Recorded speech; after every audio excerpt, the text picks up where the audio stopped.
Let us have a small revision on topic called as set. सबसे पहले जब भी हम कुछ पढ़ने जाते हैं ना, तो सबसे पहला क्वेश्चन ये आता है कि सेट का मतलब क्या है। सेट मीन्स ए ग्रुप और a collection of well defined objects. Set का मतलब एक ग्रुप और एक collection of well defined objects. Now well defined मतलब क्या होता है? वेल डिफाइंड को समझने के लिए ना अपन एक एग्जांपल लेते हैं। एग्जांपल ऐसा है, मान लीजिए एक क्लासरूम में मैंने एक क्वेश्चन पूछा। मेरे दोस्त ने मुझे कहा उसे लंबी छुट्टी मिली है। एक बार ना मैंने अपने क्लासरूम में सबको पूछा कि मेरे दोस्त ने मुझे कहा उसे लंबी छुट्टी मिली है। अब आप बताओ कितना दिन का छुट्टी मिला होगा? डू यू थिंक कि सबका आंसर सेम आएगा? नहीं, सभी के आंसर अलग अलग आएंगे। कोई बोलेगा 5 दिन का छुट्टी मिला होगा सर, कोई बोलेगा हफ्ते भर का मिला होगा, कोई क्या बोलेगा महीने भर का, कोई बोलेगा 3 दिन का, क्योंकि जो बहुत बिजी है उनके लिए इवन 3 दिन का छुट्टी लंबा छुट्टी है। कोई कोई तो ऐसा भी बोल देता है सर शायद जॉब से हमेशा के लिए निकाल दिया। तो कहने का मतलब यह है, लंबी छुट्टी का डेफिनेशन नहीं होता, इसीलिए ये सेट नहीं है। लेकिन अगर मैं क्लासरूम में किसी को पूछूं what is the set of vowels, तो सभी लोग यही बोलेंगे ए E I O you. Next, अगर मैं आपको पूछूं set of colours of A rainbow, तो आप सभी लोग 7 कलर बताओगे। विब ग्योर, शॉर्ट फॉर्म था ना बचपन में पढ़ा, विब ग्योर। अगर मैं आपको पूछूं what are the set of days in a week, तो आप वही 7 डेज बोलोगे, Sunday Monday Tuesday Wednesday Thursday Friday Saturday. अगर मैं आपको पूछूं set of months in a year, तो विदाउट डाउट आप वही 12 महीने बोलोगे। तो यहाँ पे क्या बोलता है, a collection of objects is said to be well defined, is said to be well defined if it is possible to tell without doubt whether an object belongs to the collection or not। जब भी आप बिना कोई doubt के ये बता सको कि ये इस सेट का मेंबर है या नहीं है। जैसे मैंने आपको कहा सेट ऑफ वॉवेल्स, तो आप सभी लोग एक ही आवाज में बोलोगे A E I O U. Now the objects in a set are called its, जो सेट के अंदर जो ऑब्जेक्ट्स है ना उसको हम लोग क्या बोलते हैं, मेंबर्स या एलिमेंट्स, या इसका एक और नाम बोल सकते हो और बिलोंग्स टू। अब बिलोंग्स टू का सिंबल होता है ऐसा। एग्जाम्पल, मैंने कहा A is a set of vowels. अब बच्चों बताओ ना, ए सेट ऑफ वॉवेल्स है तो वॉवेल्स में क्या क्या आता है? Sir A E I O U. तो ये जो दिख रहा है बेटा A E I O U, these are known as the elements और मेंबर्स और बिलोंग्स टू। इसका सिंबल होता है ई जैसा। ठीक है। अच्छा, इसके अंदर कितने एलिमेंट्स है? सर 5। तो हम लोग यहाँ पे एन ऑफ ए, मतलब एन ऑफ ए मतलब number of elements in set A is 5। अब बच्चों यहाँ पे A is an element of set A, तो हम लोग क्या बोलते हैं, A belongs to set A. और लिखते कैसा, A belongs to set A. Note one, we usually denote the set by capital letters like A, B, C, etc. and their elements by the small letters. If X is an element of A, then we write X belongs to A. If Y is not an element of A, Y अगर element नहीं है, then we write Y does not belong to A. इसका इस sign का मतलब है belongs to, इसका मतलब है does not belongs to. It is customary to put the elements of a set within the braces, curly bracket में. Every element in a set is separated by commas. ठीक है। I hope इतना समझ में आ गया। ठीक है, चलिए अब जरा यहाँ देख लेते हैं क्या लिखा हुआ है। समरी नोट्स ऑन सेट्स, एक तो जो अभी अपन थोड़ी देर पहले देखा वो इंट्रोडक्शन था। अब ना सेट को लिखने का दो तरीका। There are two methods of representation of set. One is roster form और टेबुलर फॉर्म। मैं इसको बोलता हूं डायरेक्ट मेथड। जब भी हम लोग किसी चीज को ना डायरेक्टली बोल देते हैं, जैसे मैंने कहा कि ए ई आई ओ यू, तो हमको मालूम है ये वॉवेल्स है। We just make a list of the members of a set and put them within the bracket. When the elements are repeated, we write them only once. अगर elements repeat हो रहा है तो उसको एक ही बार लिखते हैं। लेकिन इस मेथड की खासियत क्या होती है, इस मेथड को हम लोग लिस्टिंग मेथड भी बोलते हैं। इस मेथड में हम लोग सारे एलिमेंट्स को लिस्ट करते हैं। ठीक है, I will give you one example. इन दोनों में क्या फर्क है देखा। अगर ना जैसे किचन में मैं मम्मी को जाके बोला मम्मा खाना रखो, तो मैं डायरेक्ट बोल रहा हूँ, तो ये लिस्टिंग मेथड है, मम्मा खाना रखो मम्मा। लेकिन मान लीजिए एक दिन मम्मा से झगड़ा हो गया, अब बातचीत अलाउड नहीं है, तो हम लोग क्या करते हैं, इनडायरेक्टली बोलते हैं। कैसे बोलते हैं, किचन में मम्मी ही है, लेकिन वो बोलते कैसे हैं, जो भी यहाँ पे सुनता होगा खाना रख दो। हम बोल किसको रहे हैं, मम्मी को ही बोल रहे हैं इनडायरेक्टली। तो जो चीज हम लोग इनडायरेक्टली बोल रहे हैं ना, वो तुम्हारा हो गया रूल फॉर्म या सेट बिल्डर फॉर्म।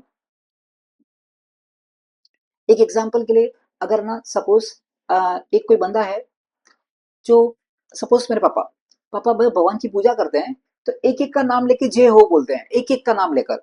तो रोस्टर और लिस्टिंग मेथड, मैंने बोला ये सब भगवान ही तो है, तो मैंने बोल दिया जय सब भगवान की जय। तो ये हो गया तुम्हारा रूल फॉर्म और सेट बिल्डर फॉर्म। एक क्लासरूम में एक टीचर ने एक एक बच्चे का नाम लेके बोला, Ajay stand up, Vijay stand up, Rita stand up, Sita stand up. तो ये हो गया तुम्हारा रोस्टर फॉर्म और टेबुलर फॉर्म। इसमें हम लोग लिस्ट कर रहे हैं, और एक टीचर बोलती है सबको खड़ा करना है, तो all of you stand up. तो ये तुम्हारा इनडायरेक्ट फॉर्म। इस मेथड में क्या करते हैं, वी लिस्ट द प्रॉपर्टी और रूल, बट हम लोग ना एक प्रॉपर्टी लिखते हैं या रूल लिखते हैं which is satisfied by all the elements of A set, मतलब उस सेट को डिस्क्राइब करते हैं। ठीक है, चलो एक एग्जांपल लेता हूं। जैसे मैंने कहा कि ये जीरो है, एक सेट है जिसमें जीरो है। ये कौन से फॉर्म में लिखा है मैंने, लिस्टिंग मेथड में। अगर मेरे को इसको इस मेथड में लिखना है रूल फॉर्म में, तो मुझे बताओ जीरो को आप डिस्क्राइब कैसे कर सकते हो, जीरो को डिस्क्राइब कैसे करोगे। हाँ, जीरो की खासियत यह है कि यही एक दुनिया में एक ऐसा एक लौता नंबर है जो ना ही पॉजिटिव है ना ही नेगेटिव है। तो आप क्या बोलोगे, इसको लिखेंगे ऐसे, ए इज, बड़ा इक्वल टू को बोलते इज, करली ब्रैकेट को बोलते the set of, A is a set of all x. A एक खोका है, मैं सेट को बोलेगा खोका, उसमें सारे एक्स है, सच that x is a number, x एक ऐसा नंबर है which is neither positive nor negative, जो ना ही पॉजिटिव है ना ही नेगेटिव है। ठीक है, चलो अगर मैं आपको बोलूं एक बी एक सेट जिसमें वन है खाली, अभी अगर वन को आपको डिस्क्राइब करना हो तो आप क्या बोलोगे, ऐसा लिखोगे, B is a set of all x such that x is a number which is neither prime nor composite. आप सभी को पता है ना, वन एक ऐसा लौता नंबर है जो ना ही प्राइम है ना ही कॉम्पोजिट है। एक और, मैंने बोला यहाँ पे टू, टू को अगर डिस्क्राइब करना हो तो टू की खासियत क्या है, टू ही इस दुनिया में एक ऐसा लौता नंबर है which is the even prime number. तो कैसे लिखेंगे, C is a set of all x such that x is a even prime number. I hope you understood. ठीक है, नेक्स्ट है बच्चों टाइप्स ऑफ सेट्स। बच्चों इक्वल सेट्स, कौन sets, equal sets. Equal set किसको बोलते हैं, two sets A and B are equal if every element of A, if every element of A is in B, A के सारे elements B में है और B के सारे एलिमेंट्स A में है। अगर ये कंडीशन सेटिस्फाइड होता है तो ही उसको इक्वल सेट बोलेंगे। जैसे मैंने कहा A एक सेट है, इसमें लिखा है W, O, L, F, और B में लिखा है F, L, O, W। आप ध्यान से देखो, W इधर भी है इधर भी है, O इधर भी है इधर भी है, L इधर भी है इधर भी है, F इधर भी है इधर भी है। तो ये क्या बच्चों कौन सा सेट हो गया, इक्वल सेट्स, क्योंकि A के सारे एलिमेंट्स B में है और B के सारे एलिमेंट्स A में है, तो this are set as equal sets. अच्छा, अभी इक्विवेलेंट सेट किसको बोलते हैं, if number of elements in set A, if number of elements in set A is equal to number of elements in set B. जैसे मान लीजिए मैंने आपको कहा ए में है 1 2 3, बी में है ABC। अब आप बताइए क्या ये दोनों इक्वल सेट है, नहीं सर इक्वल तो नहीं है क्योंकि एलिमेंट्स अलग अलग है। अच्छा, इस सेट में कितने आदमी हैं, सरकार 3। अच्छा, बी सेट में कितने आदमी हैं, वापस 3। तो जब नंबर ऑफ एलिमेंट्स इक्वल होते हैं ना, तो हम लोग उसको बोलते हैं इक्विवेलेंट सेट। क्या बोलते हैं? Equivalent set. और उसको डिनोट करते हैं इसे A equivalent set B. Next set आता है तुम्हारा एम्प्टी सेट, नल सेट या void set. Empty set, null set या वॉइड सेट, ये क्या होता है? मैं इसको बोलता हूं impossible set. A set which contains no element, जिसमें कोई एलिमेंट ही नहीं है। जैसे आपको मैंने बोला A is a set of x such that x is a natural number greater than 10 but less than 5। A nonsense. क्या बोला? एक नंबर जो 10 से बड़ा है लेकिन 5 से छोटा है। हो सकता है ऐसा? नहीं हो सकता। तो ये पॉसिबल नहीं है। एम्प्टी सेट मतलब क्या?